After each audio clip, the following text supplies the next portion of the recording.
Hola estudiosos, hoy tenemos un video que puede ser bastante entretenido, interesante, que vamos a hablar un poquito del desarrollo del modelo atómico, de la parte de átomo en general, y vamos a referirnos sobre todo a la periferia y cómo llegó Bohr a proponer su forma de ver cómo se comportaban los electrones.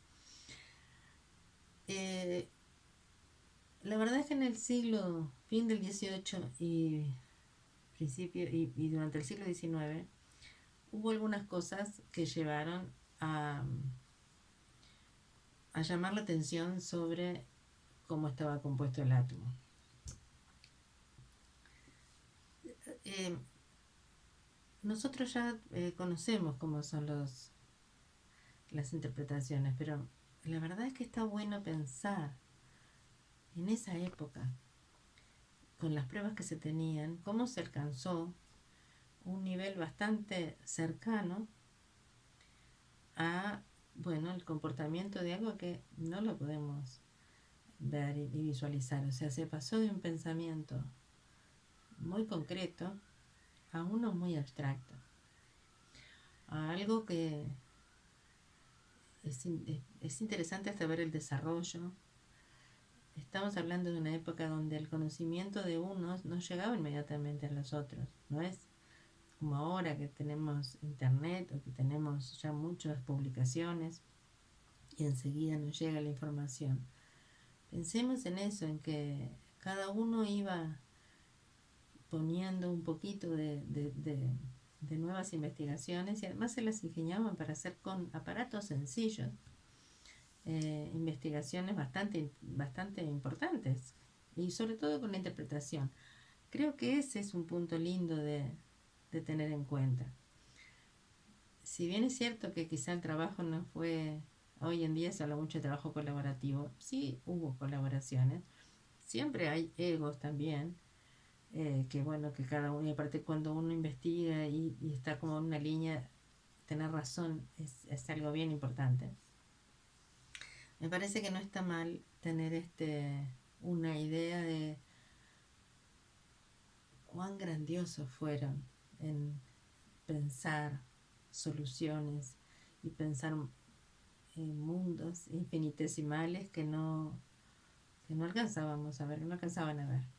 Entonces lo primero que hubo fue un descubrimiento de la electricidad, de que las partículas, de que la materia estaba hecha por partículas que tenían como dos formas de presentarse. Primero se llamaba una electricidad eh, vítrea y no vítrea, que sería como ámbar. O sea que en realidad tenía que ver con que atraía o repelía ciertas pequeñas partículas una vez que se frotaba con el ámbar o el vidrio con un paño de lana.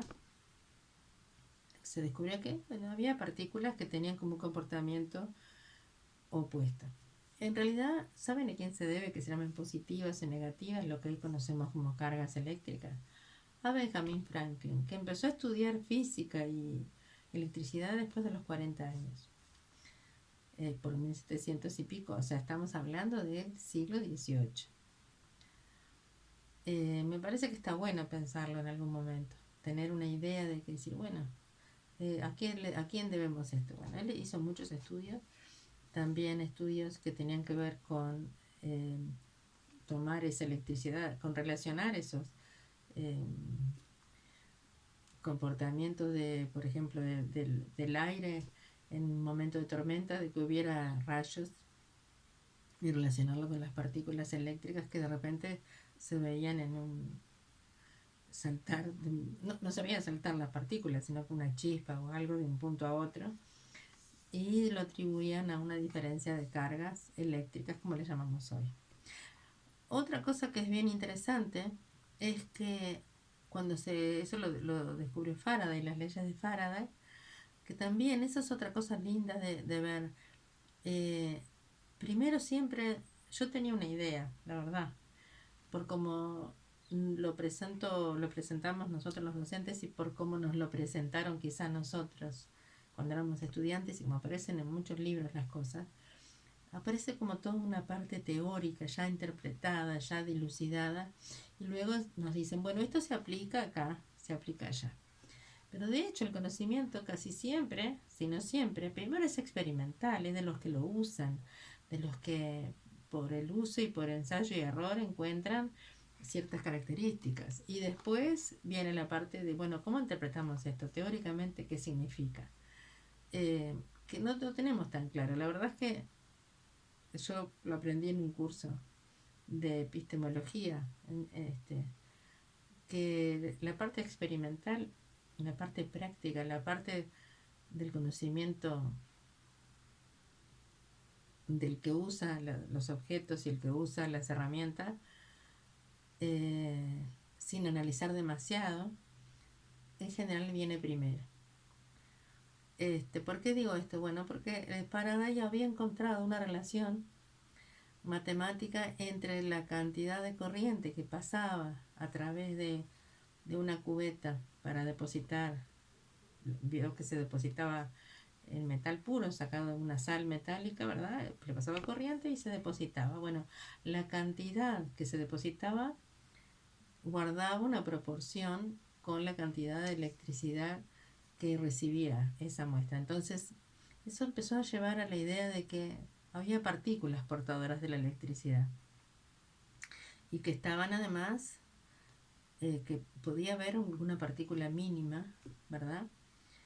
Hoy se sabe que se considera la carga del electrón, que es igual a la carga del protón, bueno, como mínima y que puede haber un múltiplo de ellas, pero no puede existir una partícula que tenga la carga de un electrón y medio, por ejemplo. O sea que la mínima es la del electrón y en todo caso puede haber partículas que tengan más de la carga de un electrón, pero múltiplo. Una de las primeras, bueno, se empezaron a estudiar varias cosas que se descubrieron, se empezaron a relacionar, capaz que yo no sé si las relacionaríamos, pero en ese momento se relacionaron, por ejemplo, se habían descubierto los rayos X, que en un tubo de descarga, un tubo donde se ponía gas de distintos elementos y se bajaba mucho la presión y también se ponían en el medio electrodos que se conectaban a una fuente, si era una fuente de alto voltaje, de 4, 6.000 volts, bueno, había unos rayos que aparecían y eh, que eran parecidos a los rayos X que se han descubierto también. O sea que algo que salía que no se veía, pero si había alguna placa fotográfica cercana se velaba. O sea, empezaban a relacionar eso, lo que a mí me gusta.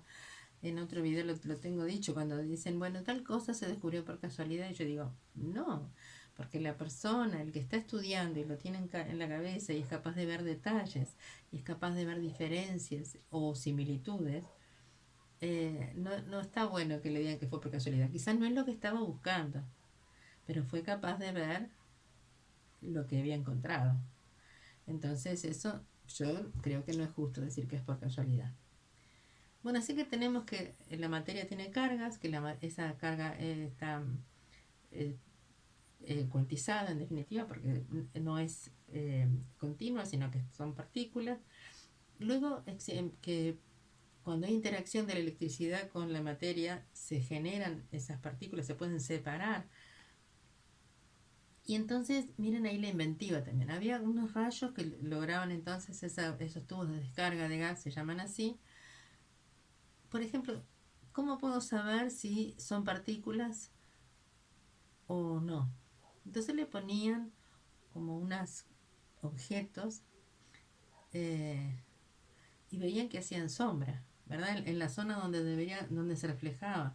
Y había una fotosensibilidad en ese vidrio, o sea, aparecía un resplandor, bueno, también hay unas zonas y le interponían como unas especies, yo los dibujos que vi es que le ponían como una especie de cruz de mica, que es una piedra que le podían poner muy, muy, muy, muy delgado, pero veían que se genera sombra. Entonces, esa daba una idea de que va en línea recta, pero además que pueden ser partículas, y además le ponían a veces como unos molinitos y movían esos molinitos. Entonces ahí había una interacción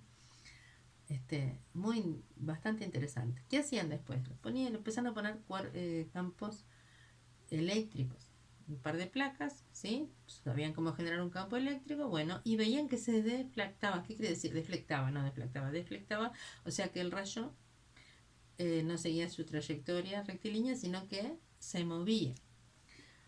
De hecho, los primeros que se descubrieron justamente fueron los electrones, se movían en un cierto sentido, al que le llamaron, eh, dijeron que los electrones eran negativos, generaron ahí una convención de signos con respecto a la dirección del campo.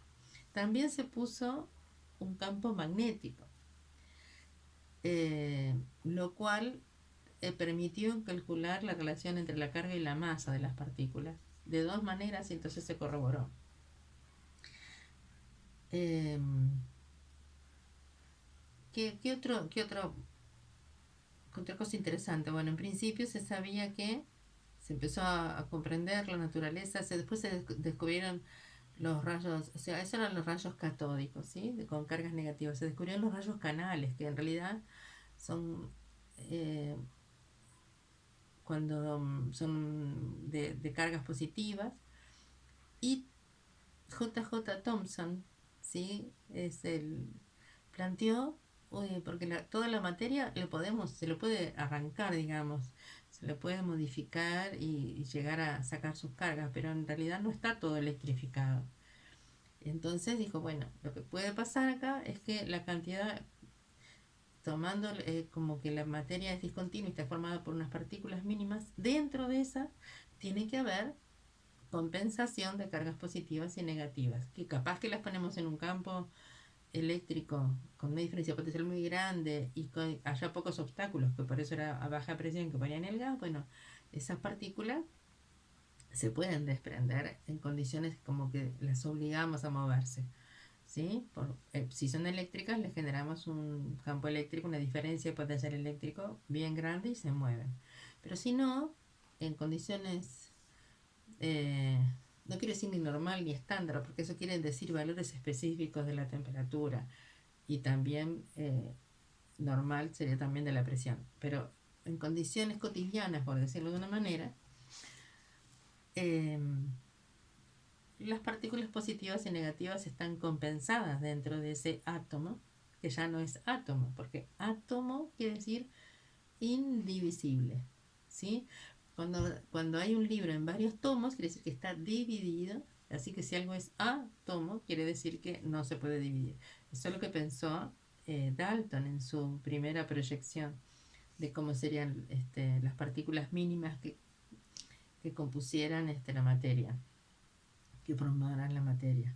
Y otra cosa que me pasa es que cuando yo digo que forma la materia, eh, estamos como ajenos a que nosotros estamos compuestos de lo mismo. Y si estos átomos existen desde siempre, ¿sí? Porque hay varias teorías, pero bueno, supongamos que existen desde el Big Bang y que algunos se fueron produciendo, unos por fusión de varios, ¿sí? Pero estos átomos que estoy usando yo para existir, seguramente ya los usaron otros y lo van a usar otros. Es más, ni siquiera estoy hablando de, o sea, puedo hablar en el momento actual, no de pensar en que antes pertenecían a otro ser vivo, que ya no está vivo, porque en realidad, si nosotros liberamos CO2 al ambiente y ese CO2 en nuestra respiración, ¿verdad? Lo toma una planta y lo convierte en parte lo digo bien sencillo, o sea, pero en realidad en parte de, yo qué sé, de un pastito, y ese pastito, si es una verdura comestible, ya me lo puedo comer directamente yo de nuevo, los mismos átomos de carbono y oxígeno que están ahí. Si no, se lo puede comer otro animal y después, o sea, el ciclo se va cerrando. Y lo que quiero decir es que nosotros somos capaces de pensar desde un lugar de la interpretación, pero no siempre somos tan capaces de sentirnos parte, de sentirnos formados por esas mismas partículas. Lo decimos, pero no sé si lo sentimos como algo así como tan arraigado. Bueno, entonces Thomson dijo, las partículas grandes, las partículas más pequeñas son los electrones, que son los primeros que habían descubierto, y después descubrieron los protones, ¿sí? Y se vio que tenían el mismo número. Entonces, a eso se le llamó el modelo del budín con pasas. No, las pasas eran los electroncitos y el budín, la masa, la formaban los protones. Y eran los que se habían descubierto hasta ese momento. Luego vino un gran momento. Rutherford en realidad estaba usando la radioactividad que se había descubierto, que había minerales que eran capaces de emitir partículas diferentes, se conocían hasta ahí la alfa, beta, y una radiación que no era atraído por campos eléctricos ni magnéticos, o sea que no tenía ni por la gravedad, no tenía ni masa ni carga.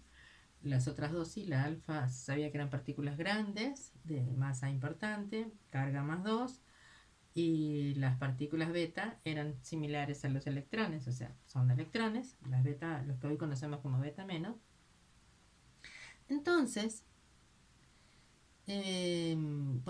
como ya conocían el campo eléctrico, el campo magnético, empezaron a hacer sus cálculos, llegaron a deducir la relación carga-masa para los protones y también para los electrones, a corroborarla por distintas medidas, pero Rutherford lo que hizo fue, estaba buscando qué interacción. Él estaba bombardeando láminas de oro del grosor lo mínimo posible, y que hablamos tanto de nanotecnología. Bueno, lograba unas láminas de oro de, creo que algo así como 3 átomos de espesor,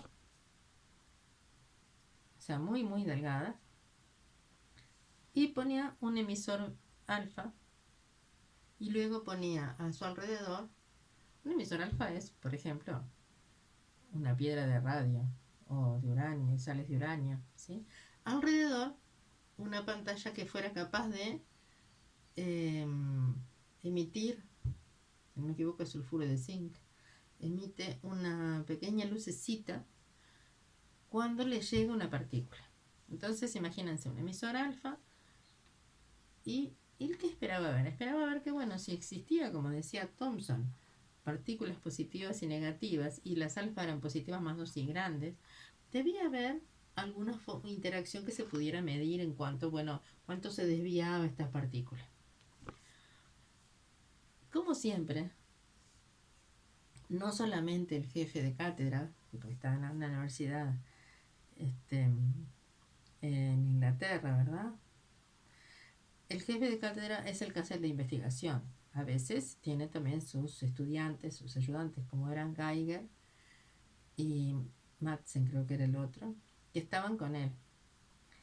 Entonces les mandó a medir muchas veces, y le mandó a medir, en realidad, modificar,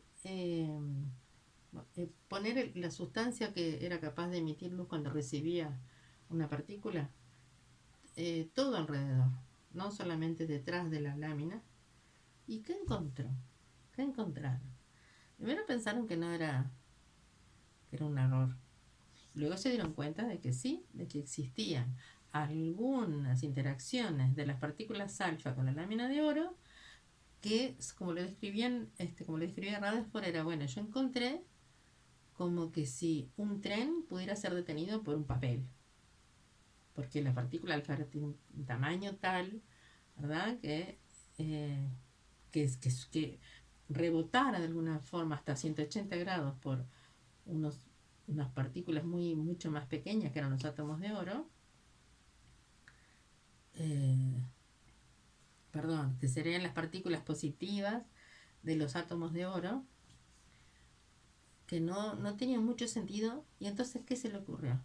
que no están distribuidos de cualquier manera. La única manera que hubiera ese rebote es que estuvieran todas juntas en un lugar, las positivas confinadas en un espacio muy pequeño, muchas, y entonces ahí sí, cuando llegaba había una repulsión. Si justito embocaba en esa zona donde están todas juntas, la repulsión podía ser grande.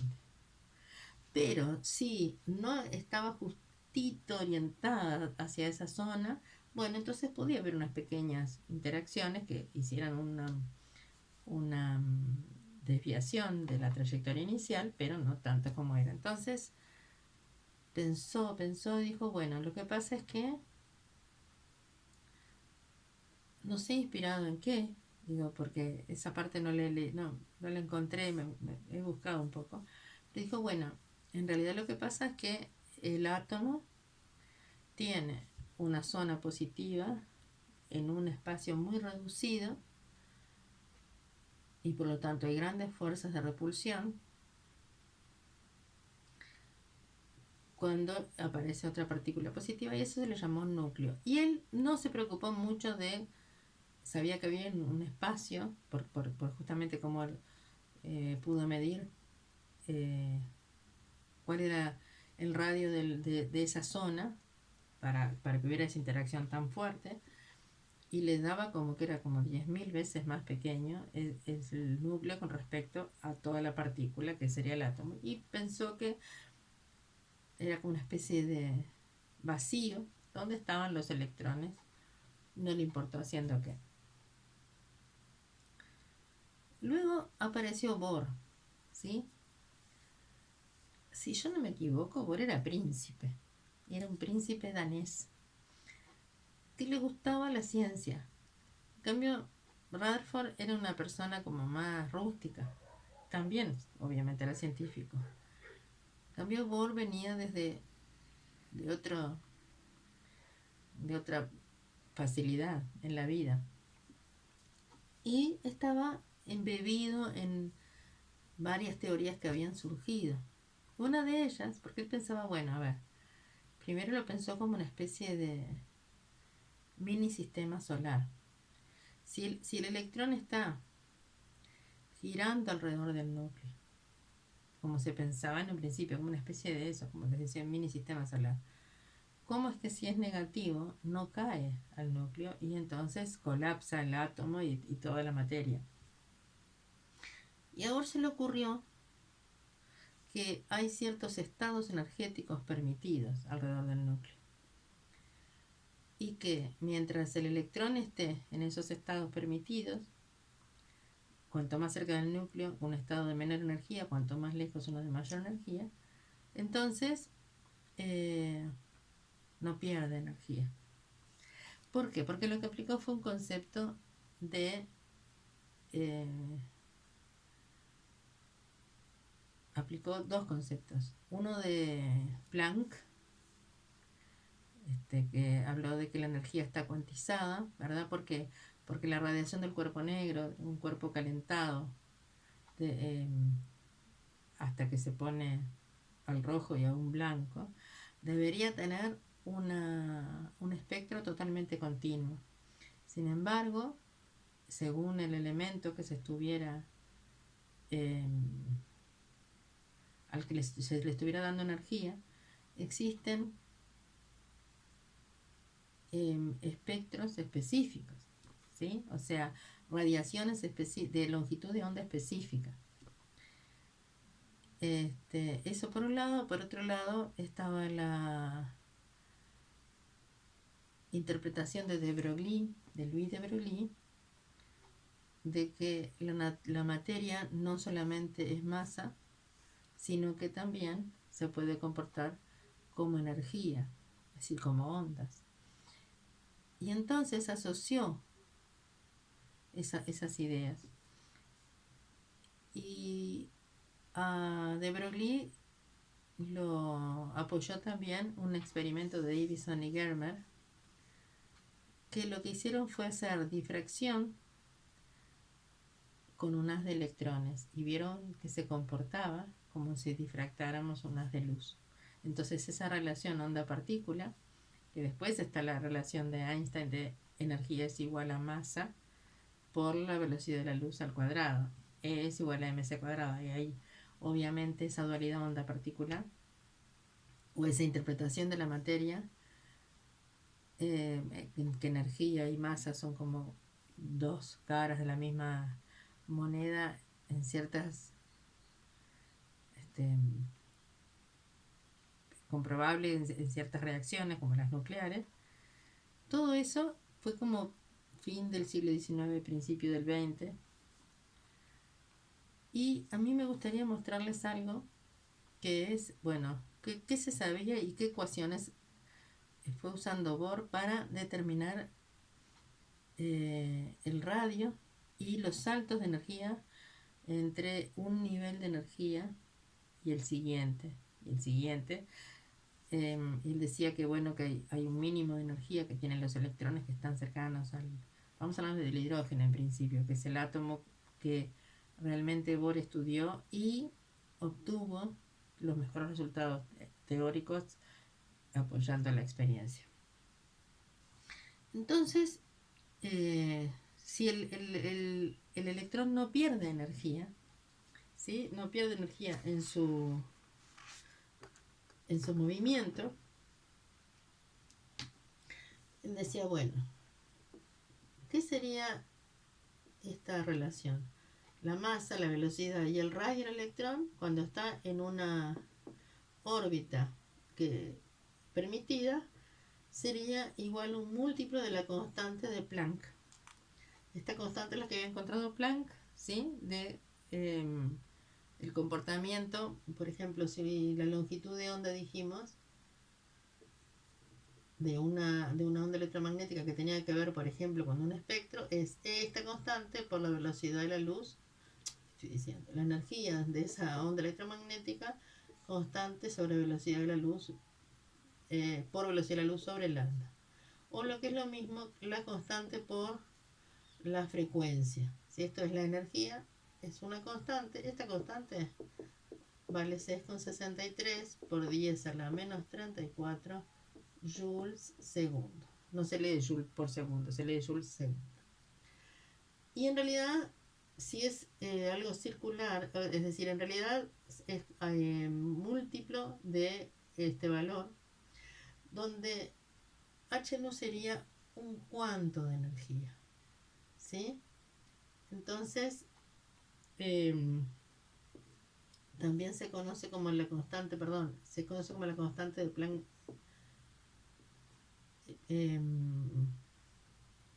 normalizada, que es H sobre 2pi. Muy bien. Fijémonos que decían, bueno, si tengo el átomo formado por protones con una cierta carga nuclear, esa carga va a ser Ze.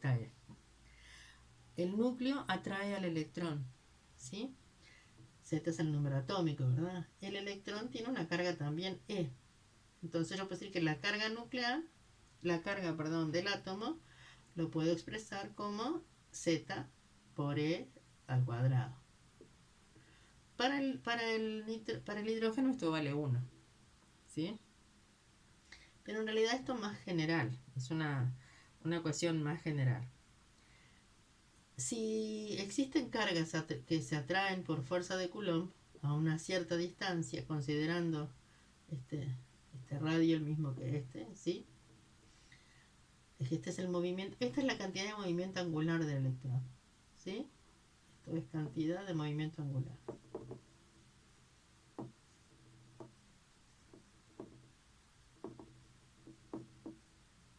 Que es como es la rotación, la cantidad de energía, ¿sí? Vieron que m por b es cantidad de movimiento. Bueno, m por b por r es la cantidad de movimiento angular. Tiene que ser cuantizada, quiere decir que puede estar, es múltiplo, fíjense que esta n es un número natural, 1, 2, 3, 4, múltiplo de un cierto valor energético, ¿sí? O sea, quiere decir que la cantidad de movimiento está cuantizada, no puede valer cualquier cosa, sino que está relacionada con la constante de Planck, que también está vallada debido a que la energía que emite un cuerpo cuando cuando es calentado y esa luz que emite es analizada, bueno, no tiene cualquier valor, sino que la longitud de onda de la luz, por eso que esta es la velocidad de la luz, por esta constante es la energía específica de esa línea espectral. Si esta es una fuerza de Coulomb, la fuerza de atracción entre el electrón y el núcleo la puedo ver de esta manera, ¿no? Z es el número atómico, ya vimos Z por E es la carga del núcleo, es la carga del electrón. Entonces, esa fuerza, si es la que mantiene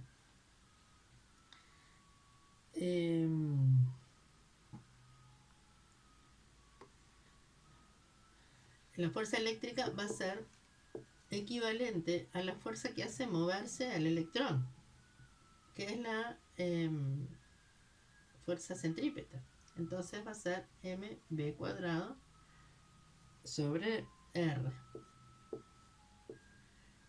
¿verdad? Esta es la fuerza centrípeta, es la aceleración centrípeta, es la velocidad del electrón al cuadrado sobre r, sería, esta es la masa.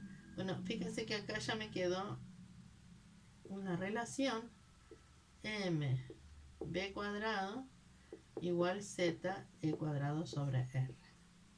Y acá tengo, puedo despejar b cuadrado, lo voy a despejar. B cuadrado nos queda z e cuadrado sobre m, la masa del electrón, por el radio de giro, ¿sí? Y si despejamos la velocidad acá, o sea, si uso ahora esta ecuación y despejo la velocidad, voy a sacar de acá, me queda la velocidad vale nh sobre 2pi, y estos dos términos, la masa y el radio, pasan dividiendo. Si la velocidad del electrón cumple con esto, entonces este b cuadrado sería n cuadrado h cuadrado sobre 4pi cuadrado, todo el cuadrado, ¿verdad? Porque es producto y cociente. M cuadrado r cuadrado.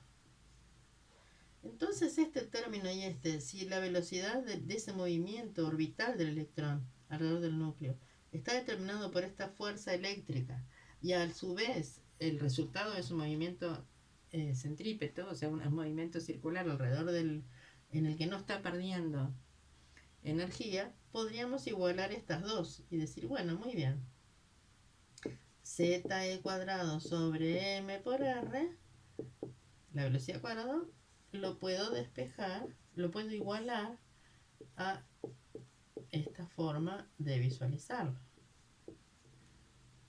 ¿Qué puedo eliminar? Puedo esta m con puedo esta r con esta. ¿Qué es lo que quiero hallar? Quiero hallar el radio de giro, ¿sí? Esto es lo que quiero determinar. Entonces lo voy a despejar de acá. Si el radio está acá en el denominador y lo quiero en el otro término, puedo hacerlo así, ¿no? Por r, para ir haciéndolo paso a paso, n cuadrado h cuadrado 4pi cuadrado m. Y entonces el r solo paso z e cuadrado y me queda como el radio de giro, ¿sí? Bien, entonces ahí tengo un dato.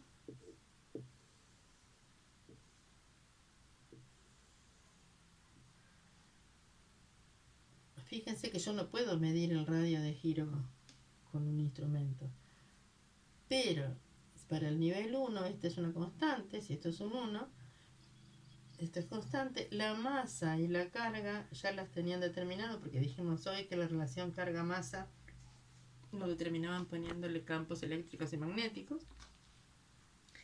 Y entonces decir, bueno, fíjense, hasta acá llegamos esto, ¿sí? Voy a borrar porque necesito otra parte. Entonces tengo este radio de movimiento.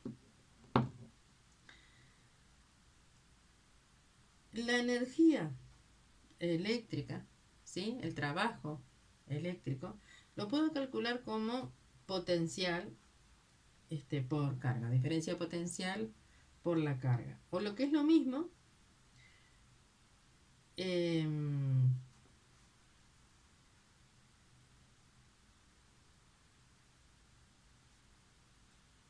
en realidad es la carga sería Z por E, otra vez por E cuadrado. O sea, no quisiera borrar, pero bueno, tengo que borrar. Porque no puedo hacerlo ahí, si no.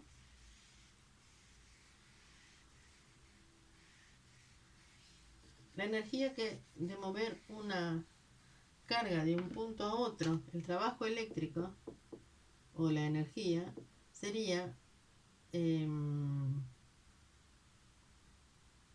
diferencia de potencial por carga. En este caso, si la carga es, en realidad el trabajo es la diferencia de la energía potencial eléctrica, ¿sí? Esta formulita me permite hallar, en realidad es trabajo eléctrico, es igual a la diferencia de la energía potencial eléctrica. Como acá tengo el radio, ¿sí? Puedo calcular y decir, el radio es n cuadrado por h cuadrado sobre 4 pi cuadrado mz cuadrado. Entonces, este menos un medio z cuadrado, si este cociente lo pongo al revés acá, es como poner 1 sobre r, o sea, sería n cuadrado h cuadrado en el denominador y me queda 4 pi cuadrado mz cuadrado, 4 pi cuadrado mz cuadrado, que si como los tengo acá sería z cuadrado a la cuarta. Ahí está. Bien, ¿y esta energía qué sería? Fíjense que la energía de saltar de un nivel 1 a un nivel 2 necesaria para tener ese salto, eh,